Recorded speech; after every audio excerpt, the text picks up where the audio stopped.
Hello and welcome to this webinar. I'm Courtney Fingar, Editor-in-Chief of Investment Monitor, and we are delighted to be partnering with CINDE, the Costa Rican Investment Promotion Agency, to bring you this webinar today. Now, a bit of context. According to a recent report from McKinsey, we're now in the third wave of biomaterials, a place where innovation meets demand. Biomaterials have, of course, always been around and have long been essential to the creation of products that we all use. But advances in biological sciences are being accelerated at a rapid pace by innovations in computing, automation, and AI to create a new bio-revolution.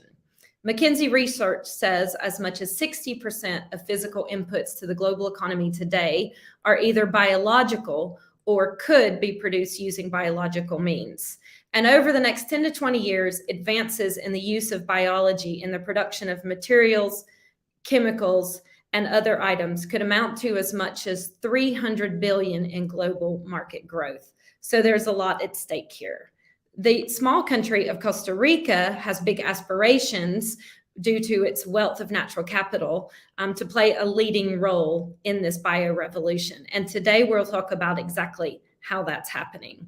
We have speakers here who are well placed to share expertise on the topic and also share some of their experiences of operating in Costa Rica's bio ecosystem. And we hope that apart from listening in, you'll also put questions in the chat, which you'll see here on the platform, and I'll bring them into the conversation as we go along. So please join us in this exciting discussion. Now, to set the scene a little bit before we get into our panel discussion, we'll have Yahira Baquero Fernandez, an investment promotion manager at CINDE, to tell us a bit about why Costa Rica is a good destination to help you achieve sustainable productivity and to carry out this activities in the bio-revolution. I'll hand over to Yahira now. Thank you, Courtney. And thank you, everyone, for joining us today. It's a great pleasure for me to share with you a little bit of why Costa Rica and why is it that we have become an ideal location for companies like yours to reach sustainable productivity. I will first make a quick introduction on who we are as CINDE. So please, so we are the Costa Rican Investment Promotion Agency. We are a private, non-for-profit and non-political organization that for over 40 years, we have been advising and guiding multinational companies that comes from strategic sectors, such as smart manufacturing, knowledge-intensive services, and health and well-being.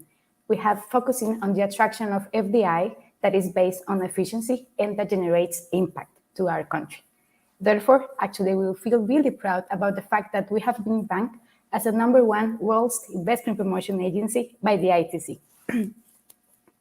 When it comes to why Costa Rica, we are really proud to say that we are a natural hub for life center solutions. Actually, the result of our activities reflects on the triple line: people, planet, and prosperity. And I will address my presentation through each one of these 3 pillars. Being the first one, people, because we consider that this is what makes the difference about our country. And I will highlight some of the key facts that make us different. Well, we have no army since 1948, and we are the oldest democracy, actually, in Latin America. Our educational system is free and mandatory for boys and girls since 1870. And actually, this is due to the fact that we allocate, as a country, 7.3% of our GDP towards education and almost 10% towards healthcare. So this is a reflection of the very strong commitment on behalf of the government of Costa Rica to constantly improve our business climate and develop our talent pool. Actually, we provide a dynamic platform for talent development in alignment with the market needs and the jobs of the future. So we are really focusing on this knowledge transfer capabilities and creative young and innovation development. Planet, definitely, this is a very important pillar for us. We are actually running 99% electricity that comes from renewable resources. And in 2020, we ran more than 300 days, 100% renewable energy. So definitely, it shows that sustainability has been our roadmap for over 60 years. And you can see here some of the facts regarding that almost 60% of our national territory is covered by forest. And actually, there is where we boast 6.5% of the world's biodiversity. So there has been a very strong commitment as well. And you see here that there is a decarbonization plan up and running actually as of today, not only from the government perspective, but also from the companies to achieve this goal by year 2050. So it's a key milestone that we are seeking to achieve as a country regarding the protection of our planet. And definitely we are proud to say that we have become the company's ally to generate impact and actually to achieve the SDGs, the Sustainable Development Goals, by establishing an operation in Costa Rica. When it comes to prosperity, let me say that we have evolved as a country and we have become a knowledge-intensive service economy. We are beyond a supplier. We have definitely, as it says, a true value generator. We have managed to integrate every time more and more processes and technologies to create new solutions. How we have done that? Well, I will highlight some of the reasons here. First one, I would like to explain that the government provides a package of incentives that is called the Free Trade Zone regime. It is a law, actually, that will make possible for companies to establish an operation in Costa Rica by paying 0% of income tax. It's pretty much a package of fiscal incentives. So companies establishing in Costa Rica inside or outside the great metropolitan area will definitely benefit from these incentives.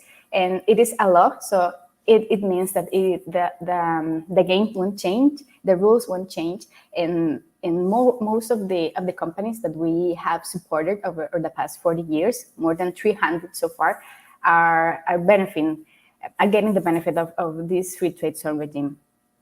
And actually, another key fact is that companies within this regime can have access to high quality raw materials at a 0% tax on local purchases. So it definitely speaks a lot about how much they can leverage from this regime. Another key aspect is that we as a country have preferential access to 2/3 of the world's market through free trade agreements. We have 15 trade agreements signed so far with many countries worldwide, including China, US, and Europe. So it is our permanently commitment to improve market access for our products by means of trade liberalization. So this is something that companies are definitely leveraging from. Some other key facts. Well, we are named number 2 in the International Property Rights Index. And there were no disruptions, actually, or shutdowns during the pandemic situation. Over the past 2 years, we managed to achieve business continuity, although the situation that we have been dealing with.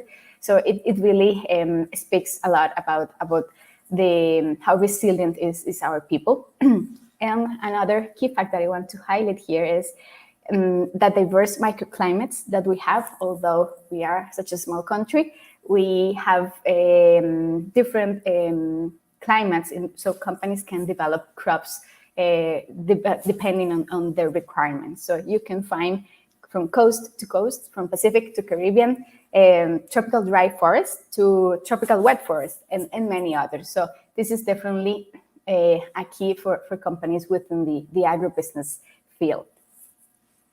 And just to complement this prosperity pillar, I want to highlight here how we have managed to map out the end-to-end business processes for companies to deliver customer-centric solutions. We have companies within different levels of evolution in our country, and we are targeting companies to come here and also develop not only from sourcing regarding R&D with private and public collaboration, but also farming, sustainable farming. Every time more, we are seeing this as a trend and as a requirement from the market. Processing, definitely, not only processing fibers, but new materials, food processing, beauty products, and construction materials made out of biomaterials. So this is definitely a key aspect for us in terms of the attraction of new company and developing the right ecosystem for companies to get together and develop themselves. Distribution as well, for sure. We have these 2 ports in the 2 coasts, so definitely it makes sense for companies to distribute not only their products, but also the managing all of the supply chain management from here.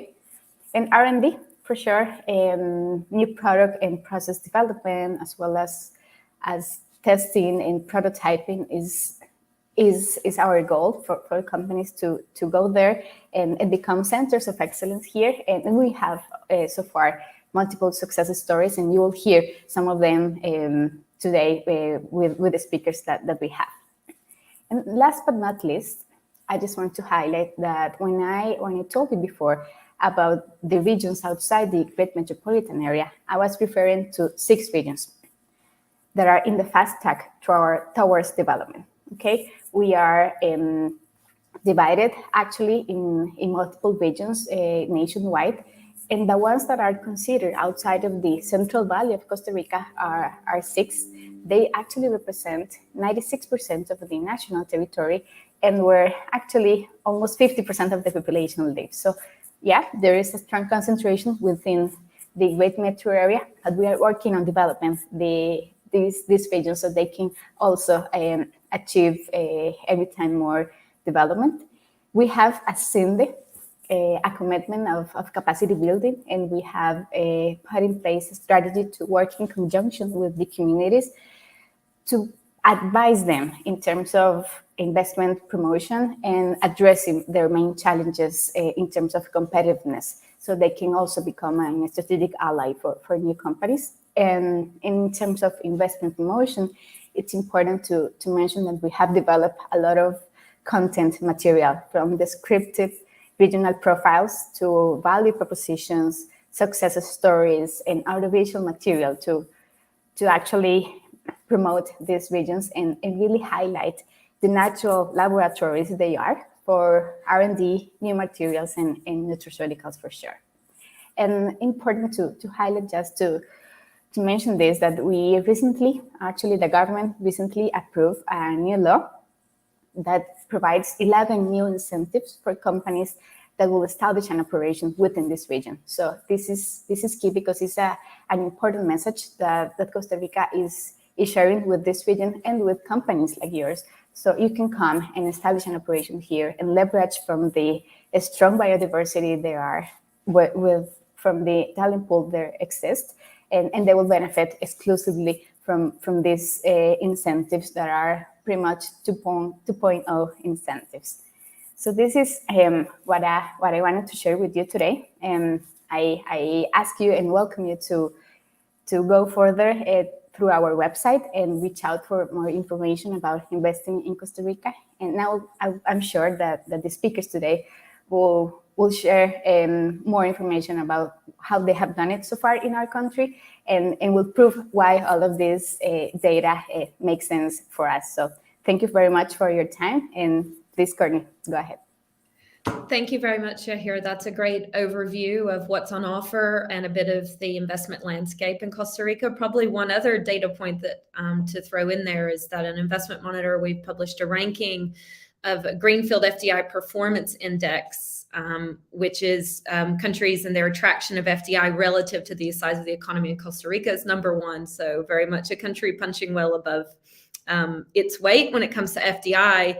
But this development of business in the country is balanced very keenly with an eye on sustainability and ESG criteria. It makes it quite an interesting economy for me in that respect. Now, Hira mentioned that we will hear directly from representatives, top-level representatives of companies that are operating there and some of these success stories. So without much more from me, we will hear those voices. I would like to introduce to you Elio Makiyanda, President and Commercial Director of Yellow Palette, and I will allow each person to tell a little about their companies when I do their interventions. We have Deborah Zuniga, CEO of Tropical Matter, and we have Jose Zuniga, Operations Manager of Natural Aloe. Welcome to all of you. What we hope from this panel is to speak a little bit about biomaterials as a driver of innovation in circular economies and the case of new products and nutraceuticals. So we'll hear from people working directly in this space. Now, I'd like to ask maybe each of you first, to put us into some context here. So the environmental agenda is obviously driving companies' decisions increasingly these days, and the need to invest in bio-friendly alternatives and harness nature's bounty in a sustainable way is becoming more and more a source of unlocking new possibilities, innovations, and also investment opportunities. So in your view, how is Costa Rica fostering its ecosystem to help develop new applications in biomaterials and nutraceuticals and to promote the circular economy? What have been your experiences there? Can I turn first to Deborah? Yes, thank you, Courtney. And I'm very happy to be here, first of all. And I think that Costa Rica has a lot of potential regarding the technical knowledge that we have additionally from the raw materials, mainly in my field, that it's raw materials from agricultural wastes. So the first thing that, or the first problem that I had, or that's what I thought, was that there wasn't machinery available for extracting all the fibers and in the country, right, that technology. And for our happiness for now, we were able to find a lot of people that were working on the machinery and the intellectual property for this to happen. So there's that. We have the raw material here in Costa Rica, and also the technical knowledge and the interest from different markets here in Costa Rica, and also on the international markets as well. Thank you very much. And Elio, how do you view Costa Rica's capabilities in this area? Yeah, thank you, Courtney. I really like your introduction and the way you have actually presented the topic, because clearly there is a world of possibilities when it comes to sustainability. And because of that, there is a lot to do when it comes to innovating within the sustainability world. The reason why I'm saying this, I have spent more than 20 years in the corporate world, and everybody is nowadays looking for ways to replace the way we used to do things with sustainable ways of doing the same things. And it is not as easy as that. So you cannot just replace one thing and all of a sudden make it sustainable. So a lot of people have come to change their entire supply chain.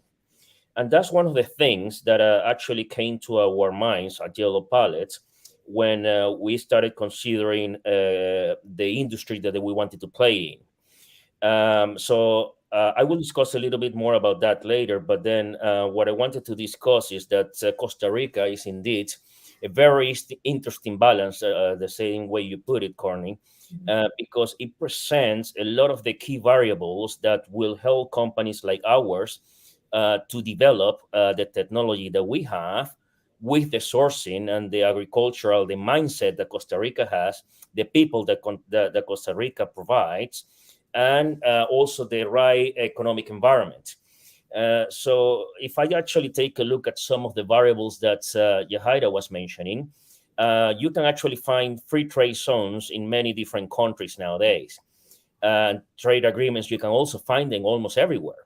Now, what actually makes it very interesting about Costa Rica is the emphasis that this country has been putting on the planet and sustainability per se in everything they do. And they have become an example for many different countries, not only in Central America but also in the rest of Latin America, for people to follow. When we started it's trying to identify an initial country to invest in, Yellow Palette, we could actually have put our first factory, our reference factory, in any tropical country that produces banana. Since we use banana as we used to use banana as our main input for our blocks that we put in our shipping pallets for logistic purposes. Nowadays we use more fibers, but we started with banana. So we could have actually started in many different countries, but then once we started to balance all the variables, and then we actually put together one of the biggest exporters, which is Costa Rica, of bananas, and then you put together the emphasis that Costa Rica puts on sustainability, it became very clear that Costa Rica was the right place for us to start. Thank you very much. And we'll kind of want to delve a little further into your decision-making process there and also how the companies develop. But first, we'll hear also from Jose on how you view Costa Rica's capabilities and also future potential in biomaterials. Hello, everybody. Basically, as Deborah and Elio, is saying, we have three key aspects. One is having access to qualified workforce that makes it easier to implement and develop new techniques, and process. Very easy when you have people easy to train, easy to learn new techniques. Second, the free trade zone regimen is really helping us to have access to technology, equipment, raw materials, ingredients, very easy to import and also tax-free. And one of the most important part for us is working with local universities, having all the knowledge and technology, helping us to develop not only new products, but also new processing techniques, not only in our case, in both areas, agricultural field and also manufacturing plant. That is really being key for us, having that access to that people, with other knowledge to help us to improve our company. Yeah, access to talent is always a critical factor, isn't it? I think if we also circle back to hear about tropical matter and your own decision-making process, and what have your experiences been in Deborah, in terms of setting up there, expanding, and kind of making your entrepreneurial dream a reality in Costa Rica? How has that gone for you, and how have the conditions on the ground there helped you do that? Yes, thank you. Actually, well, it all started, or it all began when I was very disappointed about the reason why we're here, that Costa Rica has been projected as a green country, but on the other side, we are the main exporter of pineapple, and nobody was doing anything with the waste. So I was very disappointed, or that's what I thought at that moment, that nobody was doing anything about it. But then I started researching and said, okay, we have all this waste. What can we do with this? So there's a lot of possibilities there. We can extract from one part of the plant active ingredients. We can use it as a fertilizer. We can use it as the fibers for materials, right? So why all these possibilities and all these industries or area, they're not doing anything about it? And then I just decided to do something with the fibers and use the fibers for an end product. but that didn't make sense at the time because I wasn't able to just go and buy the fibers from someone else because nobody was doing anything about it. So what makes sense was, okay, what about we just create a process, the whole process, an efficient process with machinery and logistics to extract all these fibers to another industries. So that's where when we started developing this process, and as I said before, the first problem that we faced was the thing that there wasn't equipment, right equipment for extraction mechanically the fibers. There was just Chinese machineries that were developed like manually extracting the fibers. So for our surprise, a lot of people were doing this effort to do the same as us, maybe, but with another focus. So the key here was that I was able, and the team was able to start connecting all the dots and start making alliances to for this to become a reality. And the other part that is really important is that we are like in this right time and right moment to start in developing this because the market it's craving about these old kind of materials. And it was very interest from us to realize that the market wanted to these fibers, but they're not quite sure for what. So we are working with them in research and development to convert these fibers and in the more efficient way and for those for the needs that the market needed. So I think that there's that. Yes, definitely a good example of some of the innovation that we talked about at the start actually being put into action. And I'd like to hear also, Elio, I know, research and R&D, I assume, is critical to your company and your activities as well. Can you tell us a little bit about how research and innovation's been a factor in development of your company, and has the location in Costa Rica aided that in any way? Certainly. Indeed, the idea of yellow palette was born back in 2012 when people from the University of Wageningen, here in the Netherlands, were questioning what was being done with the residual fibers of the banana stems used for selling bananas all over the world. And the answer was very simple: very little to none. And since then, Yellow Palace started investing in technology and R&D to try to process the fibers in such a way that in the end we'll end up in a block like this, which, as you can see, looks, feels, and functions very much like wood, hardwood, and hence can be used for shipping pallets all over the world. So definitely we have invested all of our resources since then until now on creating the technology to process the banana fibers. But in the process of doing this, we actually learn not only about banana, but also about many other fibers that are currently present in Costa Rica. So when I hear Deborah talk about the challenges that tropical matter had at the beginning, I smile because I can easily identify with all her experiences. We're talking about the market that didn't exist. I mean, who buys residual banana fiber from stems to produce something like hardwood? Nobody.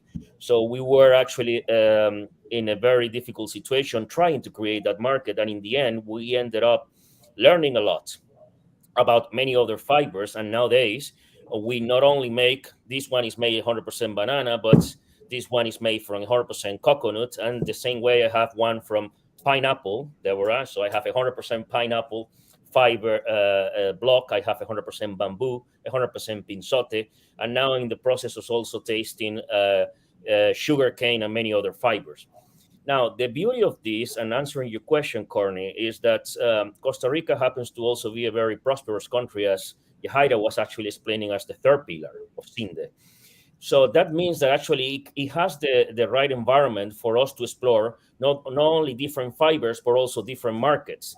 So it is very easy for us to actually access exporters to all over the world in a growing economy, in exporting economy, and hence it allows to also fund the rest of the research that we have had to do within Yellow Palette in order to be able to produce blocks with any kind of fiber.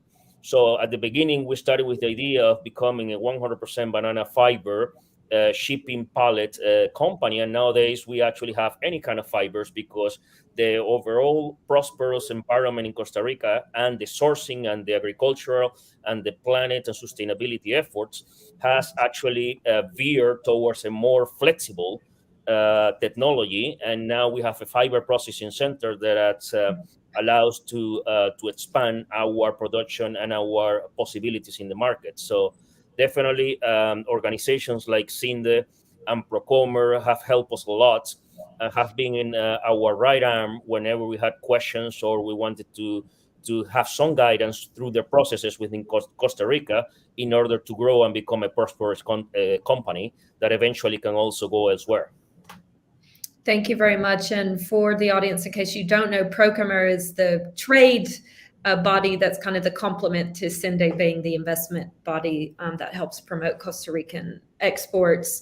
And that actually brings me to a question that I wanted to ask Jose, which is around using Costa Rica as a platform for distribution and exporting. Now, if I'm not mistaken, yours is the only company in the world that extracts the active ingredient from the aloe plant, which is very cool. And tell us a little about how you use Costa Rica as a hub for producing this kind of unique extract and distributing it for a European pharmaceutical customer base. Okay, when we started the company, we were only, like a raw material supplier. That's the ingredient of aloe. We have a unique proprietary extraction process, that we developed joined with another company. Then we start thinking we need to offer something else, something more to our customer, not only being a raw material supplier, So what really is helping us to become, what we call one-stop shop, helping giving more value to the product. I think once political stability and security, our customer can visit us feeling, that are safe. They really come here, visit our facility. We work together. They send their science to work with us, their formulation people to work with us. The strategic location is very easy, to come from different countries to Costa Rica. We're located in Liberia. It's an airport 10 minutes away from us. I mean, you can be in 2-3 hours in the US, Miami, Houston, Atlanta. Easy to find skilled employees. Again, to us, it's a big asset to find qualified workforce. The intellectual property protection in our industry, the intellectual property protection is a key part. It's very important for us because that gives us a differentiation with other companies. Good communication, here in the country that allow us to contact with a customer being sometimes in the same, or very close time zones. You don't have to be 9, 10, 12-hour difference, easy to talk to them. And Costa Rica have a good name and reputation. That helps business, We're a green country, well recognized. When people talk about Costa Rica, we have been recognized. It's easy to open doors. It's easier to open doors. Also, being another key part for us is the access to land and water. The rich volcanic soil allow us here to grow an aloe plant with the highest concentration of active ingredient. That give us a difference, with some other people or some other companies in the world. So that really make those points really help us, to improve and to be better. If you were giving advice to other companies in a similar position, Jose, and maybe in other industries as well, what should a company consider when making a structural decision like the one you made to acquire a company established there and to continue operating in the country? What would be your advice? First of all, political stability. You know that the rules are not be changing from one day to another, or when somebody get into power, you know, rule change. To us, that's the key part, political stability. Second, proximity to target market, be close to the target market is very important. Getting access to qualified workforce, you know, where you have the right people who, you know, want to make your process and system better. Free trade agreements is key also. In our case, you have free trade in Costa Rica with the US, with Europe, and some, you know, some other countries, Korea. And communication with both ports is very easy to import and export, you know, to the Atlantic and to the Pacific. We bring raw material from Korea. We export right now to China and the US, so we can go to the West and it costs easily. The two airports, again, is very important. And good access to water and energy, you know, to us, that being key part, you know, the reason we keep working here and investing here. Thank you. And Elio and Deborah, have we missed any parts here, factors that we need to be thinking about? Or if you were to speak to other companies or people in the industry watching this who may be considering Costa Rica as a destination, what should they be considering and what advice would you give? I'll start with Elio. I think that Jose made a very good summary of all the key variables. I think that one of the important ones for us has been a very structured environment that you can actually follow very easily. All the guidelines that you need to go through in order to invest in Costa Rica and to actually extend the benefits that you actually do get from the free trade zones, the trade agreements, and so on. So the communication is readily available, and organizations such as Cindy and Procomer are readily available to help us on doing this. But not only that, whenever you encounter some challenges in terms of sourcing or sales or government processes, it is actually very easy to reach out to the right people within what we consider best practices. I mean, when you actually are dealing with very responsible organizations that come from developed countries, it's very important not only that, but also to have an environment where it's not as prompt to bribery or corruption. So all these kind of things are also very valuable. In our case, we only deal with impact investors, so far only European. And it's not only about doing things right, but also doing the right thing. And Costa Rica, we strongly believe, so far has given us a very healthy environment to operate in. Yes, you're right. I mean, that's becoming more and more important, isn't it? The impact, not just impact investors considering these ESG criteria, but at some point, all investors. And Costa Rica is very mindful of that at all times. I think even with Cinde having ESG criteria for the projects that they will work with gives you a bit of reassurance there, I assume. Deborah, what would you add to that? And what advice would you like to share? Yes, thank you. I agree with Elio and Jose. They made a great summary. But on the other hand, yes, coming here in Costa Rica is a great business, but it has the advantage of you're not just doing business that is great and has a lot of potential, but you actually are doing something for the planet and for the local population that is there, that it needs work also. In my case, we're not just making business by producing fibers to a lot of areas or a lot of industries, but we're also avoiding to polluting in the area or in Costa Rica. We are avoiding that the waste goes and rot in the fields and preventing that they're burned with chemicals or with just fire and creating more pollution. Actually, you can do something good with business. That's the great thing to come to Costa Rica and be part of it. Courtney, if I may add one more thing, and something that will be a little bit surprising for many people who do not know Costa Rica. something very, very good about Costa Rica is also its size. And you will think, oh, hold on a second, isn't Costa Rica a very small country? Yes, it is. However, when you take into consideration the size of its business and agricultural business and the size of the exports, it's actually a very sizable country. We were actually surprised by the amount of business that we can, feedstock, for instance, and fibers that we can actually source locally in Costa Rica, because the banana industry is so big, the pineapple industry is so big, but then you also have sugarcane and you have melons and you have a bit of coconut, and you have so many fibers that we actually have come to the point that we actually have more feedstock that we can actually use. So people will be surprised on how big the markets are because of the growing export economy that Costa Rica is. Thank you.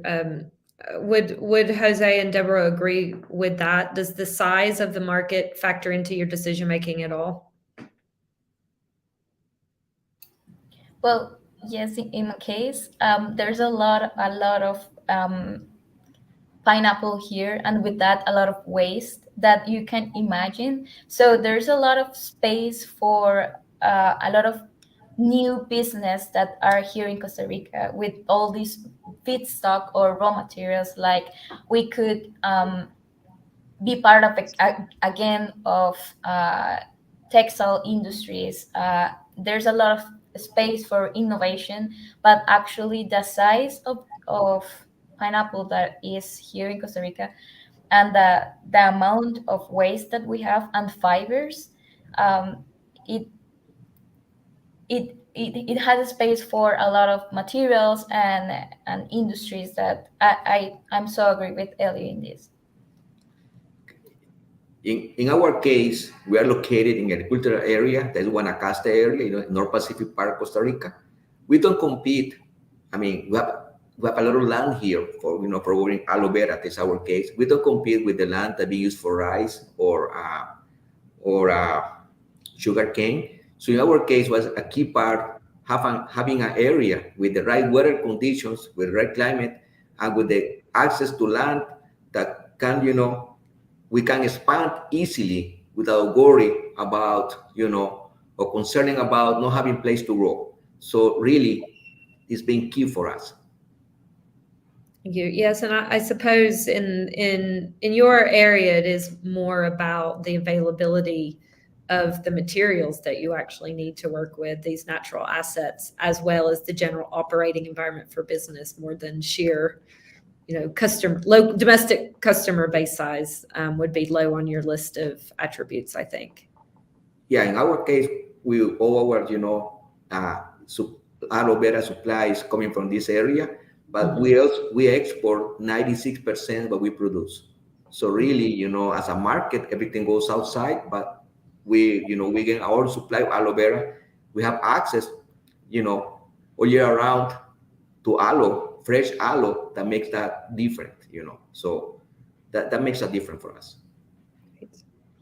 Okay, so thank you to all three of you. I think we'll wrap up our panel discussion there, but don't go away because we may well have some questions for you as we get towards the end. I want to introduce to you now Adam Day, who's the scientific leader for Costa Rica's Biomaterials Hub, working through CINDE for that. And you heard kind of the big picture from Yahira at the start. Adam should be able to give a bit more granular detail on Biomaterials Hub and how it is operating in Costa Rica and what opportunities might exist there. So I'll hand over to Adam now. All right, thank you, Courtney. And good morning, good afternoon to everyone. I'll be talking to you about the Biomaterials Hub that we have and we are setting up in Costa Rica. And we're focused on driving this ecosystem of bioinnovation. Now, we've heard from the other speakers about their use of biomaterials, but let's step a little bit back a bit. The original definition of biomaterials is materials functional or functionalized for the use within the body, implants, stents, tissue engineering, organ regeneration. But as we've started moving towards this biorevolution, we've kind of modernized the definition. When we're looking at materials sourced from nature applied to different industries, including the aforementioned medical sector. So in this slide, we have various different kinds of bio-based materials that are non-medical. So you have corn-based plastics, you have seaweed-based plastics, you have mushroom packaging, and you have cellulose-based foams for packaging as well. So this could be applied to pretty much any industry. And bioplastics is something that's taken the world by storm as well, considering the regulatory shift away from single-use plastics and petroleum-based plastics. So biomaterials in its essence is hugely interdisciplinary, depending on what your target market is. You need people with a biomaterials background, a material science background, industrial, marine biology. It basically goes to a lot of different disciplines. And it's really important that we have these different disciplines working together to be able to accelerate the industrial growth. Now, why Costa Rica? I think this has been touched upon quite extensively in the last in the last half an hour, 40 minutes. Firstly, the huge biodiversity. There's a huge untapped natural resource pool in Costa Rica with around 6% of the global biodiversity that exists in such a small landmass, which means access to new opportunities is available. You can get new species of fungi and different plants that has material or medicinal properties. There's also a lot of extensive ancestral knowledge within these areas. There's also a huge, strong infrastructure in Costa Rica. So I studied in Germany, did my PhD there in biomaterials, worked in the UK, worked in India. And I would say that the infrastructure in terms of R&D and operation is fantastic. It's up to par with some of the best out there. And I think when it comes to the agricultural sector, this is huge, right? There's a huge pineapple sector in Costa Rica. There's a huge export value in the agricultural sector in Costa Rica, which means there's a huge amount of feedstock and biomass that could be converted into whatever you want, right? Bioplastics, your pallets, fibers for textiles, fibers for automotive, and there's a huge potential there.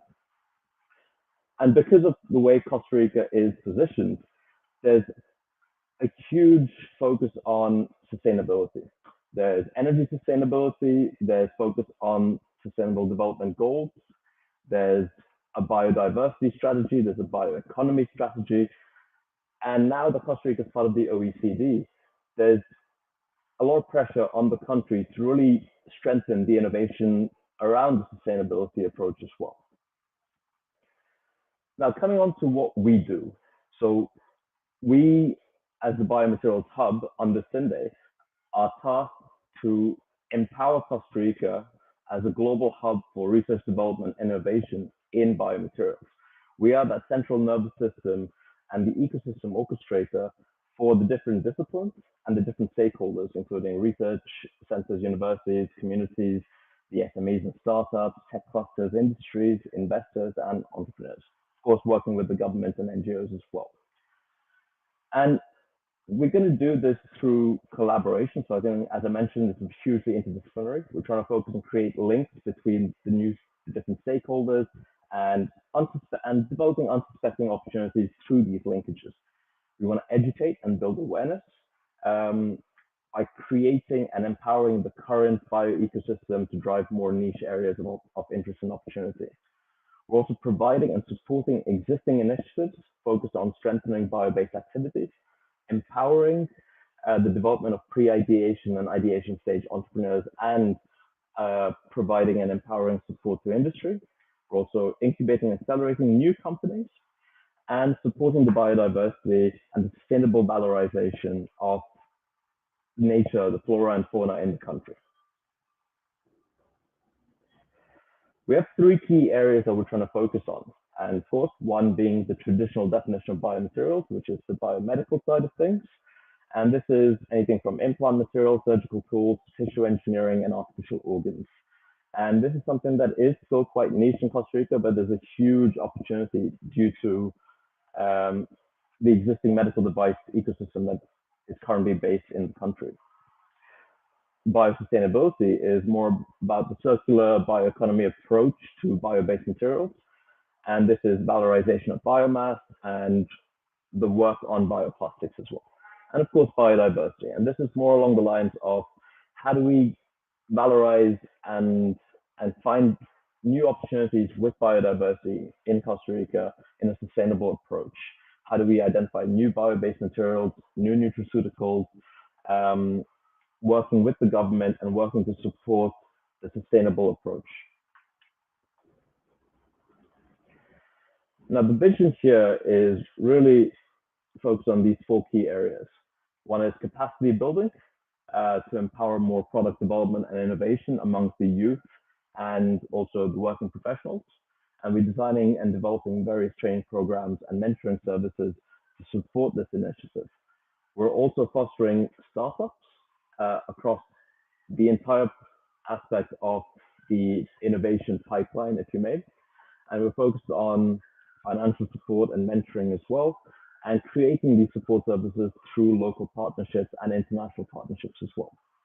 We also have a strong focus on understanding industry needs and creating links to academia to drive further tech transfer and mapping out the entire ecosystem to identify who can support where are the gaps in the current ecosystem and how can we provide to fill that gap.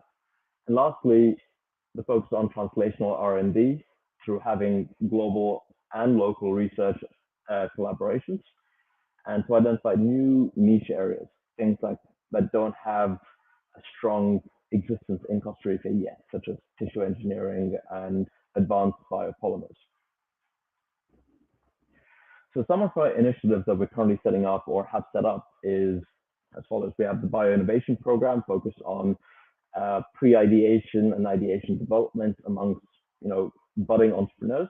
We have the Green Tech Program focused on green technologies and sustainable technologies in an acceleration-based format. We're also working with Deep Science Venture, based out in London, on bioeconomy venture building programs, where they're developing new companies through identification of different opportunity areas. We're also working with a regional private university and a bank to set up this waste to value challenge focused on how do we valorize biomass and bio waste for new opportunity areas to develop more companies and more opportunities.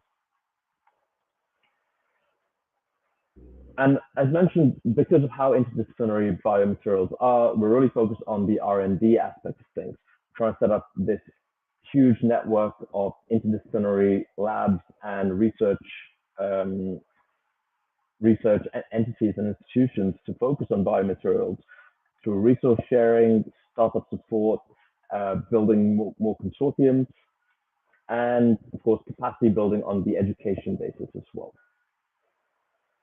And then we're also supporting the industry. And the vision here is to really add value and create a support mechanism for existing and new industries coming into Costa Rica, not only on the biomedical side, but bio-based materials and packaging as well.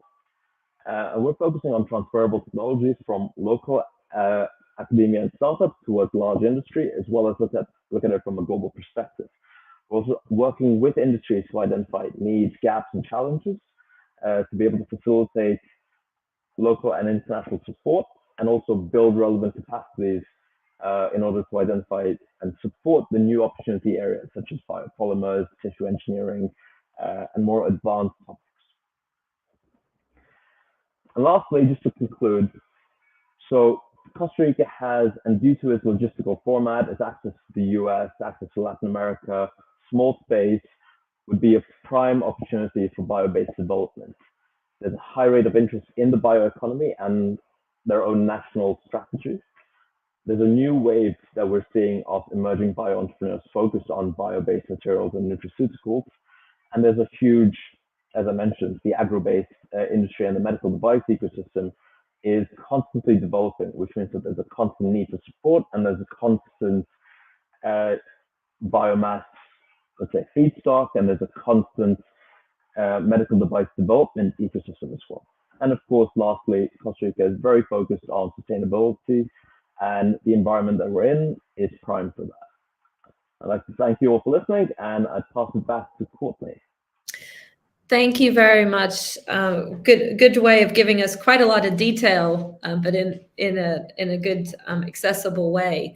I have a question from the audience, and I think Adim, you might have a view on this, but this is also for any of our speakers. What are you seeing in terms of the short-term future for companies involved in nutraceuticals operating in Costa Rica? What are the expectations and prospects? I can answer that question, I think. Go Okay, for it. in that I think because we're in that area, I think business will expand. You know, there are positive signs in the market. Customers seek natural pill or medicine. You know, people looking for natural alternatives to feel healthier. There's more much knowledge among young generations, you know, regarding the use of natural products, so the market will expand. Is easier access also to potential customers through internet. You know, now Costa Rica being in strategic locations, easier to go to different markets. And also, when we go to trade shows, you know, nutraceutical trade shows, Costa Rica has a very good name that helps start business. You know, when you talk to potential customers, really being in Costa Rica helps, you know, to start business. So I think business will grow. Um, it's a positive sign out there. Thank you. So you find it a positive, I guess, positive country brand to attach your product to. Yes, it does. Thank you. And if it's a broader question about biomaterials in general, I mean, Adim, do you do any forecasting on what you expect in terms of growth of the cluster? I think, as I mentioned, bioplastics is huge. The bioplastic ecosystem, globally speaking, is growing at a rapid rate. I think Costa Rica is primed to be the forefront of that as well. Support the European regulations on more bioplastics, and I think the access to feedstocks here as well can contribute to that. Thank you very much. And we've got a question about yellow pallid, and this is more, I guess, the growth of your company in particular. Elio, do you have visions and plans for expansion, and what might that look like? Definitely. The number of pallets produced in Costa Rica per year exceeds 5 million. And there is definitely a market for it. And definitely there is a big appetite, as you were saying at the very beginning, for sustainable solutions. So ours is a sustainable solution. And most things nowadays, finished goods are transported using shipping pallets. So if you have a sustainable solution that uses residual fibers, waste streams in order to make shipping pallets, then of course it's a very attractive proposition. Because of that, we are now today double the size of what we were last year.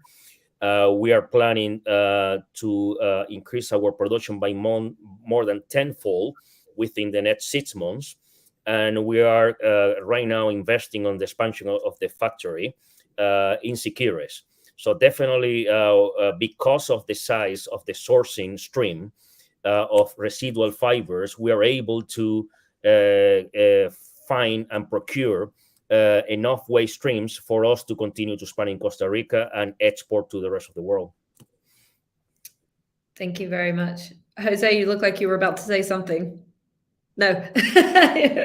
Well, just so congratulations on the success that all three of your companies have had so far, and I wish you continued luck with your expansion plans. Thank you very much to Cinde for the partnership on this webinar, and for all of our speakers for sharing your insights and information. Most of all, thank you to our audience tuning in. It seems very much that this is clearly an exciting space in which to operate, both in terms of Costa Rica itself, but more generally in this bio revolution. So it's definitely something to watch and get familiar with, because it has implications in pretty much all aspects of the global economy and global business one way or another. So thank you for educating us on that. And we hope that you'll join us again for a future Investment Monitor webinar. Thank you.